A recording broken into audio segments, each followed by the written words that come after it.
Mas Bupati Kediri Hanindito Himawan Pramana atau disapa Mas Dito melakukan peninjauan proses pembangunan Bandara Kediri. Pengecekan terhadap proyek strategis nasional tersebut untuk melihat progres pembangunan bandara serta memastikan penyerapan tenaga kerja dari masyarakat sekitar.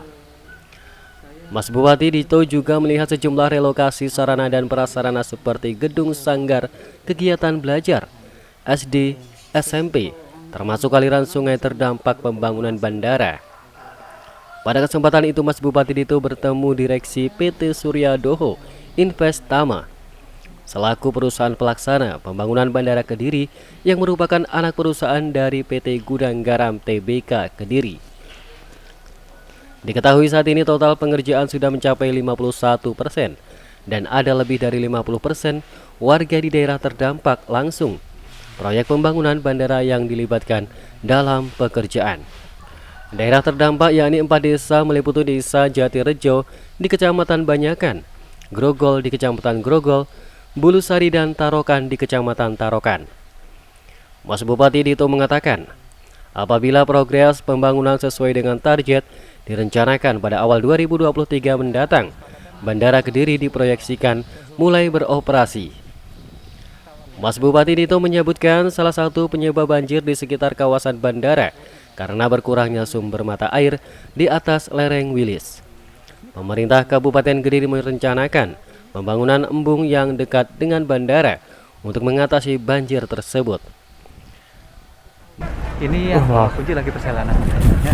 Saya komunikasi dengan Gudang Garam selaku pihak yang membangunkan bandara, bahwasanya ada beberapa lahan yang masih kurang, itu hanya 0,4% dari total keseluruhan bandara. Jadi artinya saya rasa Gudang Garam dalam hal ini sudah mengkomunikasikan dengan baik dengan pihak-pihak yang terkena pembebasan dan progresnya juga sudah cukup baik. Tadi target dari Gudang Garam 2023 sudah mulai komersial flight. 2023 awal nih Pak? Betul. 2023 awal. Memang di bandara yang kita lewati ini ada 2 aliran sungai yang dilewati dan ini sudah dibuatkan alternatifnya oleh Gudang Garam. Yang pertama Sungai Kolokoso, yang kedua Sungai Hadisingat. Itu yang biasa menyebabkan banjir itu bukan? Tidak. Banjir jangan disalahkan bandara, banjir itu karena sumber mata airnya yang mulai banyak berkurang.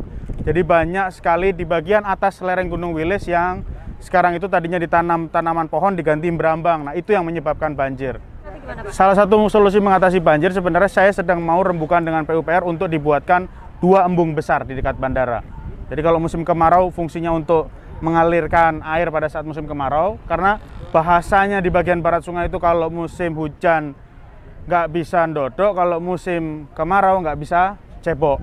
Nah ini yang nggak boleh terjadi. Makanya rencana saya minta untuk dibuatkan 2 embung besar di bagian dekat bandara. Sejauh apa itu Pak yang terkait dengan embung besar itu? Komunikasinya? Ya, kita harus ngelakuin DED dulu, panjang prosesnya. Bandara Kediri menjadi tempat penerbangan pertama di Indonesia yang dibangun 100% dana investasi pihak swasta, yakni PT Surya Doho Investama, anak perusahaan PT Gudang Garam Tbk Kediri, dengan skema kerjasama pemerintah dengan Badan Usaha KPBU. Sesuai rencana lahan yang diperuntukkan pembangunan bandara sekitar 300 hingga 400 hektar. Dari Kediri, Jawa Timur, Rudi, SRTV. Kalau ada pelatihan dalam jumlah banyak, terus di penginapan itu ada juga kantin lagi yang tertutup. Itu khusus kalau mungkin untuk sarapan, untuk yang penghuni yang ada di sini.